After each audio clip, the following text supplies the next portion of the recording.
قلعه تاریخی عباس‌آباد که در بین تربت جام و تایباد قرار داره. در 25 کیلومتری تایباد و 35 کیلومتری تربت جام. یک بخش دیگر از قلعه قسمت روبروست. این بخشی از قلعه تاریخی عباس‌آباده.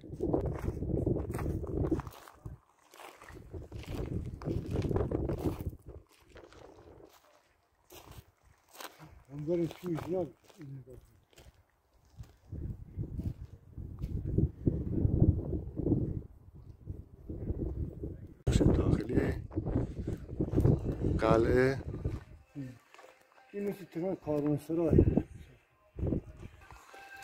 ولی هیچ تابلویی هیچ اطلاعاتی در اینجا نصب نشده که قدمتشو نشون بده یا حداقل تاریخچه‌شو نوشته باشه.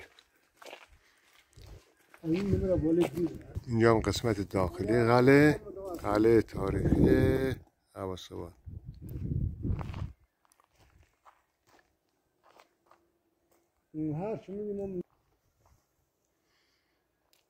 قسمت داخلی کاروانسرا کاملا مخروبه.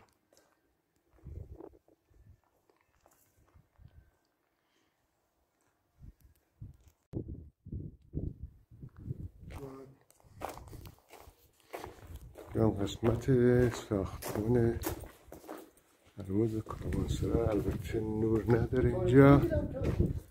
بعد اینجا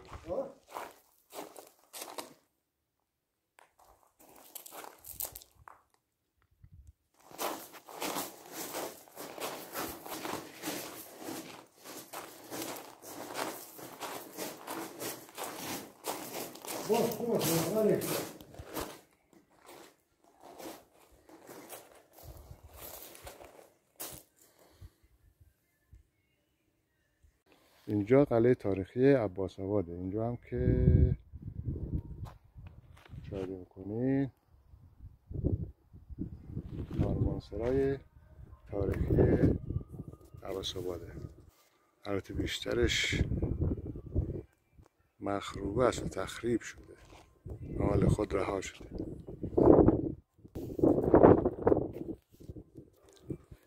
اینجا همونطور گفتم در 25 کیلومتری شهرستان تایباد و 35 کیلومتری تربت جام واقع شده. قلعه تاریخی عباس‌آباد قسمت شکل ساختمان رو. اینجا هم قلعه تاریخی عباس‌آباد.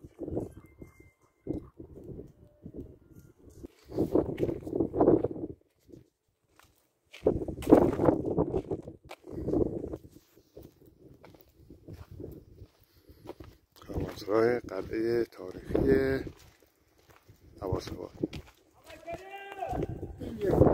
از کاروانسرای قلعه که میرفتیم همونطور دیدید بیشترش مخروبه است. حالا ظاهرش نگاه، ظاهرش مرتب به نظر میرسه ولی داخلش خرابه. حالا بریم به خود قلعه. خود قلعه اینجاست. ببینید داخل قلعه چی خبره.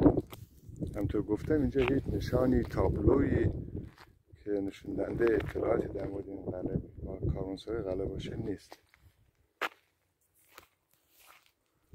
فقط یک تابلوی سر جاده گذاشتن، نوشتن مجموعه تاریخی قلعه عباس‌آباد.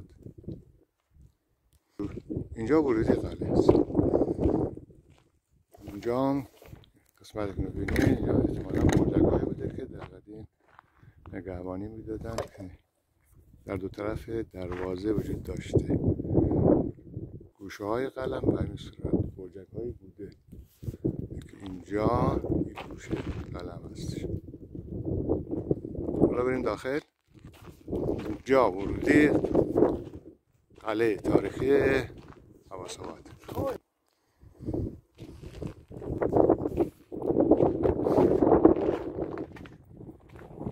اینجا هم قلعه تاریخی عباس‌آباد. اینجا ورودی قلعه هایی از آفاساباد، قلعه تاریخی مغلوبه آفاساباد.